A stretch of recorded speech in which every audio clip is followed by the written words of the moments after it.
Hi, this is Dr. Nagajyoti, cosmetic dental surgeon at Elegant Dental Hospital, located at KPHB, Kondapur, Manikonda and Banjara Hills.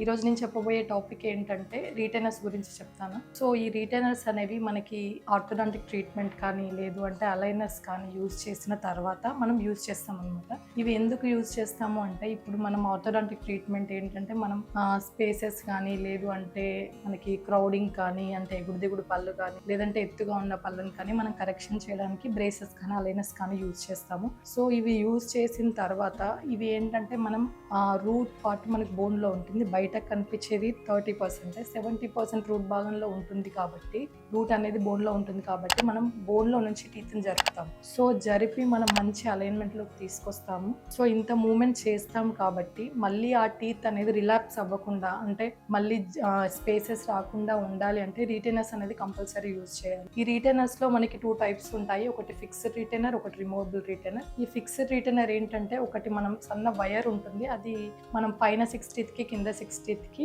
పెట్టి మనం సిమెంట్తో మనం fix చేస్తాము, అది fixed retainer అంటాము. Removable రీటైనర్లో ఏంటంటే 2 types ఉంటాయి, ఒకటి హాలీస్ రీటైనర్ అంటాము, ఒకటి ఎసిక్స్ రీటైనర్ అంటాము. ఈ హాలీస్ అనేది మనకి వైర్ వస్తుంది, లోపల సైడ్ ఒక ప్లేట్తో అలా ఉంటుంది. అది ఏంటంటే మనం ఫస్ట్ 6 months కంటిన్యూస్గా యూజ్ చేయాల్సి ఉంటుంది. అంటే మనం ఓన్లీ బ్రషింగ్ అండ్ తినేటప్పుడు తప్పితే మిగతా టైంలో కంపల్సరీ పెట్టుకోవాలి. మళ్ళీ నైట్ టైంలో మళ్ళీ తర్వాత 6 months వచ్చేసి ఓన్లీ నైట్లో పెట్టుకోవాలి. ఈ ఎసిక్స్ రీటైనర్ అనేది ఏంటంటే మనకి ట్రాన్స్పరెంట్గా ఉంటుంది, సో అది చాలా కంఫర్టబుల్గా ఉంటుంది, అదైనా కూడా మనం యూజ్ చేసుకోవచ్చు. ఈ రీటైనర్స్ కనుక మనం ఇంత ఆర్థో ట్రీట్మెంట్ చేసుకొని అలైనర్స్ బ్రేసెస్ కానీ ట్రీట్మెంట్ చేసుకొని రీటైనర్స్ యూజ్ చేయకపోతే ఏమవుతుందంటే కంపల్సరీ రిలాప్స్ అయ్యే ఛాన్సెస్ చాలా ఉంటాయి. సో రీటైనర్ అనేది కంపల్సరీ యూజ్ చేయాలి. Thank you. ఈ వీడియో కనుక నచ్చినట్లయితే లైక్ చేయండి, షేర్ చేయండి, subscribe. If any doubts comment బాక్స్లో కామెంట్ చేయండి.